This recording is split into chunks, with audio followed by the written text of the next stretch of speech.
As Hurricane Dorian approaches, some members of a West Ashley church are having to prepare yet again for potential flood damage at their house of worship. But at Crosstown Church off of Bees Ferry Road, all may not be lost as leaders hope to learn from the storm's impact on the Church Creek Basin. Our Caitlin Stansel joining us now live with more on the church's plans. Caitlin? Well, Lisa, it was all hands on deck this morning as members of Crosstown Church came out and prepared their house of worship for any potential impacts from Hurricane Dorian. The biggest concern right now is flooding, and the church's pastor says his congregation and the people who live in this area have good reason to worry. For us, it would be number 4. For the people across the street, it would be number 5. So can you just imagine having to fix your property that many times? And not only fix it, but now your property's stigmatized. For Paul Rienzo, the pastor of Crosstown Church, preparations for Hurricane Dorian are focused on flooding. It's not if the area will flood he's concerned about. He knows it will because it has in the past. I think the first time there was anger, there's a lot of angst, a lot of confusion about what was going to happen in the community. And I think personally as a pastor, I even let that affect me. But now that's not the way that it rolls. We know what's valuable. We know that our neighbors are valuable, our community is valuable. We know our relationship with God and with each other is valuable. And Rienzo sees any potential damage from Dorian as valuable. A team of experts will be analyzing how the Church Creek Basin is impacted by the storm. This is a bad event, especially for those who are having a repeat event. But whether it's medically or physically or whether it's a storm, that these are opportunities to redefine what we are really about. And that's more important than anything. He hopes the storm's impacts on the Church Creek Basin reaffirm what he believes research has shown, that more development will cause more problems. Building in the Church Creek Basin should basically cease, or there should be very stringent rules on it. Crosstown Church actually funded its own study to look at why this area has been flooding so severely. And what that study suggested is that more development could increase the depth and frequency of flooding. Live from West Ashley, Caitlin Stansel, Live 5 News. Generators, gas cans, water, hot commodities, as you can understand right now, as people prepare their homes ahead of any potential impacts from Hurricane Dorian.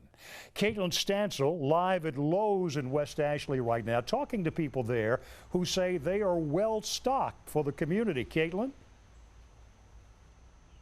Yeah, Lowe's here in West Ashley, they have generators on hand, gas cans, plenty of water, a whole truck that they have stocked full of water if you're not able to find it anywhere else at this point. And I do have Assistant Store Manager Kim Mock here with me to talk about, how have the crowds been so far with people preparing?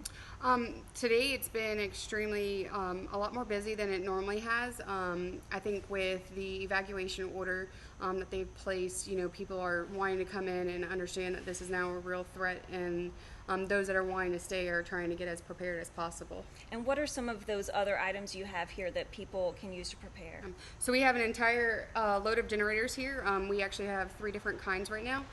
We have gas cans, we have water, we will have a shipment of sand coming in the morning. We have sandbags, we have batteries, generators, we also have flashlights, just the basic needs that you need. We have first aid kits, anything possible that you need for the storm. And they, like she said, they are well stocked. They have trucks coming in and out with more supplies, and they will also have plenty of cleaning supplies for after this storm, tarps and that kind of thing that you'll need to clean up the mess that might be left behind by Hurricane Dorian. Live here from the Lowe's in West Ashley, Caitlin Stansel. We'll be right back. Generators, gas cans, and water, all hot commodities right now as people prepare their homes ahead of any potential impacts from this hurricane. Our Caitlin Stansel, she is live at the Lowe's west of the Ashley, talking to people there who are stocking up. Caitlin.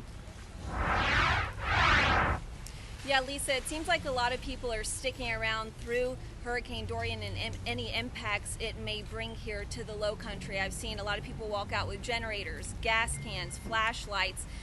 packs of water preparing ahead of this storm. And I actually have Andrew Grubbs here with me. You came here, I saw you walk out with a generator as well. What went into your decision to stay? In our area in West Ashley, we're in high ground. We've been here for 6 years, so through all the storms that have come through, we have evacuated. We've had no damage, no flooding in our neighborhood, in our house, in our yard. I think I picked up, like 2 sticks last time. So, we've got a newborn and a 3-year-old and 3 dogs, and getting everybody on the road into safety in Virginia, where our family is, it's challenging. So I think we're going to ride it out. All of our neighbors are as well, all our friends of the neighborhood. So for us, I think it just makes sense.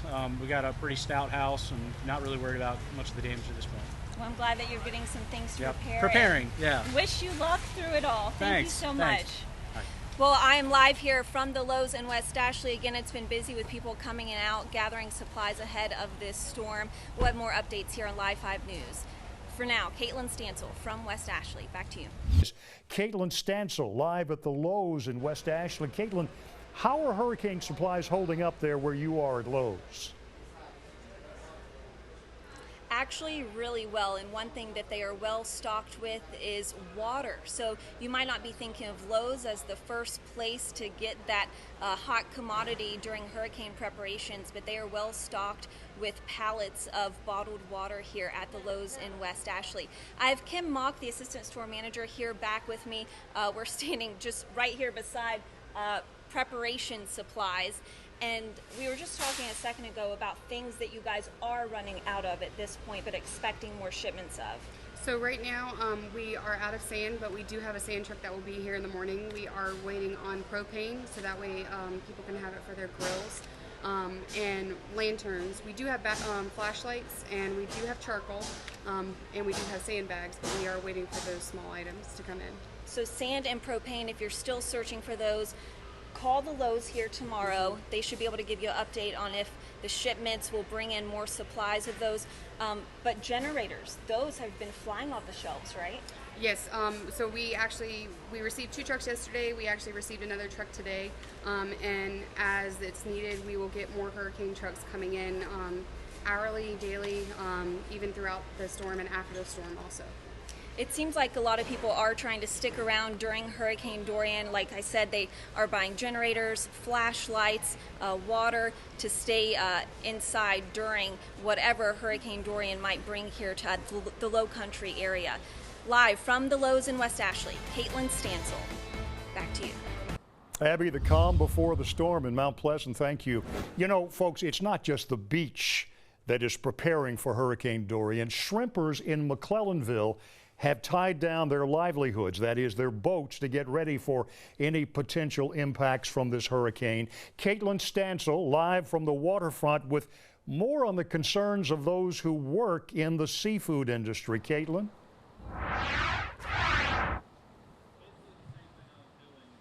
I know some of the hits are like leading you on. Yeah, Bill, boat owners here in McClellanville have added extra lines to their investments and anchored them to this old oak tree right here on Oak Street. The biggest concerns right now for these shrimpers are the water and the wind. And they are, some of them, riding out this storm in their boats right here by the dock and the waterfront. Nearby homes have been boarded up as well as the early signs of Dorian appear. So far it's been very overcast with some light rain, some gust of wind, and that's good news so far as crews continue to prepare their boats ahead of the more serious impacts that forecasters are predicting later this evening and into tomorrow.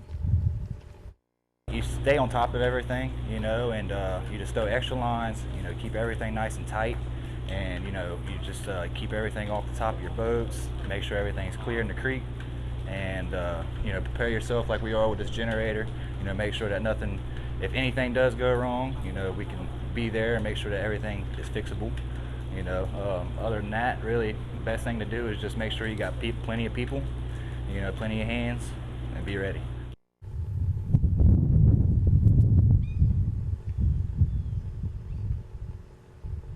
Those shrimpers I talked to said at one point they did consider moving some of these boats into nearby creeks if Dorian continued to strengthen as it moved up along the eastern coastline here. But because the storm weakened, they decided to ride it out right here again in the waterfront area of McClellanville. Now, I did talk to the mayor earlier today, and he talked about the effects that Hurricane Hugo had on this area. They really compare every storm to what Hugo left behind, and he told me that standing right here, I would have been 15 feet underwater during Hugo. And also some signs remain from Hugo's destruction. This was once a seafood restaurant right here, or seafood business right here on the waterfront, McClellanville, and it was never rebuilt after that storm. And because of the destruction that Hugo left behind, the mayor says they never underestimate the power of any storm. From McClellanville, Caitlin Stansel, Live 5 News. Huge concern with this hurricane: flooding and storm surge. Caitlin Stansel live in Georgetown right now. And Caitlin, those could definitely come into play up there where you are. Yeah, I'm live right here on Front Street outside one of the only restaurants that is still open today. But you see, as they're open, customers inside, they are out here preparing, boarding up these windows at Rollin' Local, this restaurant here on Front Street. There is some serious concern right now about life-threatening flooding that is expected to happen tomorrow at high tide around 3:30. The city of Georgetown actually got a personal call from the National Weather Service advising them of the serious nature of this situation. Not only is this going to be coming at high tide, but they are expecting the storm surge to add 3 to 6 more feet of water in this area, in addition to the levels of water they already get here when they experience high tide. So they're expecting a lot of flooding, some damage from that, and they are advising people, if you live in this area, go ahead and evacuate, because if you do choose to stay and an emergency happens, you're staying at your own risk. They can't guarantee that they can get first responders back here to you. Live from Georgetown, Caitlin Stansel, Live 5 News. All right, Caitlin, thank you very much. And just so everybody... Thanks, Harvan. The city of Georgetown is warning that life-threatening flooding is expected there. We have our Caitlin Stansel. She is in Georgetown County right now on Litchfield Beach. Caitlin? Actually, we're a little south from there in Pawleys Island, just at the South Causeway where they have the road, the only road on and off of Pawleys Island, shut down. They don't want people, after evacuating, to get back into their homes before we feel the biggest impacts from Hurricane Dorian. Pawleys Island police are out here, as well as the National Guard, in case anyone tries to get back onto the island. But they did say about 5 people have chosen to stay and ride out this storm. We do know that Pawleys Island, it's a barrier island, so typically during storms like Dorian, they're going to take the brunt of any impacts, and they're expecting storm surge here to add on to the levels of water that high tide normally brings. We saw during Matthew that storm surge created a lot of damage. The ocean water pushing sand from the dunes under homes and then across roads on the opposite side of the island. And if it gives you any idea just about people's concern about flooding here, a home just about 200 yards from where the causeway is blocked off here, those homeowners have lined the front of their driveway with sandbags to protect their house. But again, they're still about 200 yards from where the water stops right here in Pawleys Island. We're going to continue to monitor this situation as the wind and rain really starts to pick up here now in Georgetown County. Live, Caitlin Stansel, back to you. Georgetown, that is where our Caitlin Stansel is standing by and standing in some water at that. Yeah, Lisa and Rolf, for officials here in the city of Georgetown, Front Street is one of their biggest concerns. And so far what we are seeing is a lot of rain. It's starting to puddle here on Front Street. But this isn't an unusual sight for this area. This is a very low-lying area. They expect it to flood somewhat when it is raining and when they have those high tides.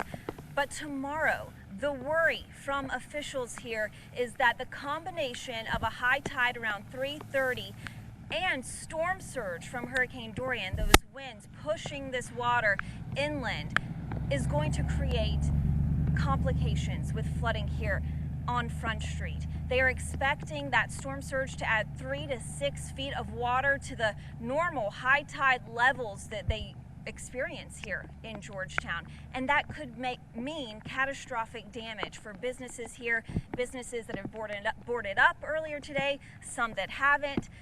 We'll just have to wait and see what happens. Officials are saying if you did not evacuate, even though they went to your door, they sent out robocalls and urged you to leave, do not leave your home if you don't have to. They are saying if winds reach speeds 35 to 45 miles per hour, they cannot guarantee that first responders can get to you if there is an emergency situation. So this is something they are continuing to monitor at this hour. In Georgetown, Caitlin Stansel, Live 5 News.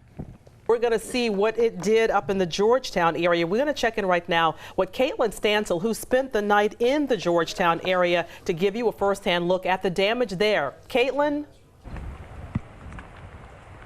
Yeah, Ann and Roth, this is actually the worst we've seen in the past day and a half. I'm right here at the intersection of Orange and Front Street. I'm being protected by this building, but I'm going to step just beyond the safety of it to show you how high these winds are. Gusts are coming down this corridor here, pushing water from the waterfront and out to the waterfront as well. And you can see the beginning stages of that flooding that officials have been warning about. Again, this is the Front Street area at the intersection of Orange Street. I'm just here on the side of the sidewalk, and it's a couple of inches deep. If you go out into the middle of this street, though, it's even deeper. And the owner of this car, if they're watching right now, they might want to come and move it because the water is quickly rising around that vehicle. But I'm going to show you one reason why you don't want to be out here walking around in this water. You see this hole right here? At this point, water is not covering it, but officials are expecting life-threatening flooding from the high tide around 3:30 and the storm surge, and this will likely be covered by water at that point. If you're walking around out here, it's going to be really hard to see a hole like this. You could step into this, get injured, and officials can't promise that they're going to be able to get to you if you have an emergency. Right now, Front Street is blocked off at all points of this intersection here. Officers making sure that cars can't drive through this water. Last year during Florence, Georgetown County actually had a death related to flooding. A vehicle drove through a flooded area, flipped over into a ditch, and the driver of that car died. So that's the reality of this flooding situation here in Georgetown County. There are serious risk involved with this flooding, and again, authorities have been urging that they're expecting a life-threatening situation here with this flooding. Again, high tide is at 3:30, so they're anticipating even more water coming into this street here from the high tide, but also from the storm surge with Hurricane Dorian. We're going to continue to monitor this situation here along Front Street, but for now, live from Georgetown, Caitlin Stansel, Live 5 News. All right, Caitlin, thank you very much. And Responders that EMS service as about an hour ago, just because of how bad things are getting. Our Caitlin Stansel in the middle of it all right now. Caitlin? Hey Lisa, yeah, I am actually right here at the corner of High Market Street and Greenwich Drive in the city of Georgetown. We are just right here on the edge of Winyah Bay. And at this point, you can't see where the bay stops and this roadway begins. It's all covered with water and near whiteout conditions as you look out over Winyah Bay. Normally, if you look this direction, you would see the bridges, the Highway 17 bridges that head towards Pawleys Island and the more northern part of Georgetown County. But again, whiteout conditions as you look out over Winyah Bay. And then down this direction, this road continues, and there are barricades at the end that are turned over. Again, officials advising you not to drive through these flooded roadways.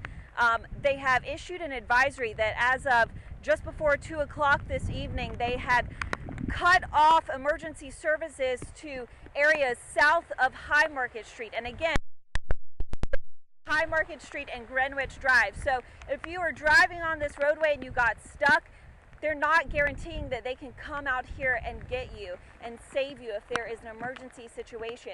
I am going to have Carter turn around this way and look at these trees above this house. You can see the wind gusts moving these huge pine trees back and forth.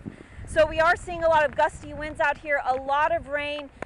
But the bigger concern for authorities here in Georgetown County, and especially the city of Georgetown, is high tide. We're about 15 or so minutes away from the peak of high tide here in the city of Georgetown.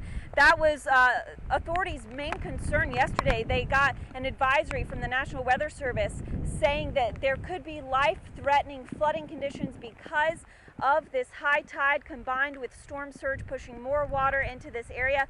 Oh, and take a look here. We actually have a service truck driving through. Let's take a look at him driving through. You can see just how deep this water is. Take a look here, coming around, creating a wake on Greenwich Drive as he is moving through this area. And that just shows you how deep this water is. But again, you can't see where the road begins and where it ends at this point just because of how much is covering the top of it. That's not what authorities are wanting you to do right now. Stay off the roadways if you can. If you did not evacuate as they advised, stay in your home because you don't want to risk first responders' lives if they are trying to get out to you. Live from the city of Georgetown, Caitlin Stansel, Live 5 News. All right, Yeah, Carter and I decided to go check out McClellanville to see what kind of damage they incurred from Hurricane Dorian. And on the way, heading south on Highway 17, we came across this big tree here across both lanes of Highway 17. This is still in Georgetown County, heading towards the McClellanville area. But this isn't the only one we've seen. This is actually the third downed tree that we've come across. Others weren't quite in the roadway or they had already been cut apart by crews out here. Now, something that we have been seeing at this location, people, because they're not able to get past this tree, have been going through this cut through and actually driving the wrong direction on the northbound side of Highway 17 here. Wouldn't suggest that, but that's what we've been seeing at least 3 drivers do so far as we've been out here for the past couple of minutes. And then if you look down this direction behind this car, that's where that second tree is that we saw. It does look like a crew got to that one before we got here because some of the limbs had already been cut and thrown back to the side of the road. So these are those conditions that we're seeing out here from the wind, from Hurricane Dorian bringing these big trees down. And a sure sign that you should not be driving around. This is the kind of stuff that you may be stumbling upon if you're out here on the roadways. Live from Georgetown County, Caitlin Stansel, back to you. And just call me Broken Record Raphael. If you don't have to be out there, even though you feel like the storm is passing us by, if you don't have to be out there, it's still too early. Caitlin Stansel joins us now from Georgetown with the latest. How bad is it now, Caitlin? Well, like Stephanie was saying, it is still raining. There are still wind gusts coming through this area, but we are just on the other side of Front Street where we were live at noon and we saw all of that water accumulating here right at Front and Orange Streets. And I do have a little bit of good news, and that's that this water from the high tide, from the wind pushing the waterfront water here into this area, it has receded a great bit. This area here was at least 6 inches underwater, likely more. And this is the car that we were showing you earlier. You can see just the dramatic change from several hours ago when we saw water reaching almost to the top of the tires. Now that water is almost gone. And the cleanup process has already started. Business owners here, they are already inside their businesses, getting the water out, cleaning up the best they can, trying to dry things out, especially the flooring. Again, this whole area was covered with water earlier today, and you can see those improvements here at this hour. We're still seeing some effects, though, that rain and wind from Hurricane Dorian. We'll continue to monitor things here in the city of Georgetown. Caitlin Stansel, back to you. All right, Caitlin, thank you very much. And we want to go back out to follow. Caitlin? This hour, the cleanup process is underway, and that includes power crews, linemen, working to get power restored for tens of thousands of customers who don't have air conditioning in this heat. That's just a result of Hurricane Dorian. We are also seeing several traffic lights that are out, many traffic lights out here across the entire Lowcountry. This one right here behind me is Bees Ferry Road and Ashley River Road. So this is something you're going to have to be cautious of as you're driving around today, as well as tree limbs, some still in the roadway or at least very close to the shoulder of the roadways. Just some of the hazards still out there just a day after Hurricane Dorian blew through this area. Now, talking about those customers without power, Dominion Energy is still reporting about 41,000 people in Charleston County alone without power right now. In Dorchester County, that's about 3,800. In Berkeley County, 3,500. In Colleton County, 3,200. And that's only looking at Dominion Energy's outage map. Those power crews working overtime right now, trying to get that power restored. We're going to continue to monitor this situation. For now, live in Charleston County, Caitlin Stansel, Live 5 News. The thousands still without it, and people returning home to see just how much damage was done. Right now, our coverage starts with Caitlin Stansel. She's live in West Ashley. Caitlin? I have Dominion Energy crews here behind me. This is Pierpoint Avenue in the West Ashley area, just up from Magwood Drive here. And you can see they're working to repair power to these homes here on this roadway. And I want to show you why it's out. It's because of this tree right over here. It fell on these lines during Hurricane Dorian. And the people who live here tell me they have been without power since at least 2 a.m. Thursday morning. As this heat is here, it's been very uncomfortable. One person I was talking to said they have actually been staying in a hotel since Thursday morning because of the heat, because the power has been out. And currently Dominion Energy is reporting about 41,000 people in Charleston County alone are without power as these crews work to get it restored. They are working around the clock. But it's not just power to homes that's out at this point. There are many traffic lights around the Lowcountry, around intersections here in Charleston County that are out. So if you are heading out, driving around, be cautious of that. Again, we are continuing to monitor this situation with power outages. 41,000 people here in Charleston County. And if you live in Dorchester County, they are experiencing power outages there too. About 3,800 people without power. 3,500 in Berkeley County and 3,200 in Colleton County, and that is only looking at Dominion Energy's outage map.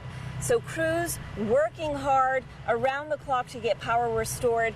We're going to continue to monitor this situation and keep you updated right here on Live 5 News. For now, live from West Ashley, I'm Caitlin Stansel. Back to you. But we will begin with Caitlin Stansel. She is in West Ashley, where it'll be getting dark soon, and some people are still without lights.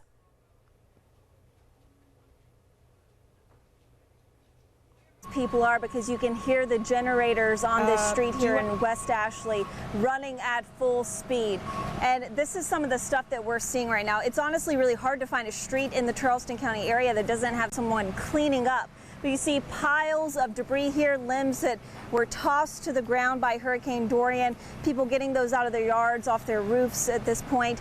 And I do want to turn the camera around this way and show you down this road and even a truck right here. This tree service is working along with Dominion Energy right now to clear some of those dangling limbs that were left behind by Hurricane Dorian. This is the West Ashley area just off of Highway 61 on Oakland Road. Again, signs that this community doesn't have power are all around. You have these tree services here. Dominion Energy has a few crews around the corner.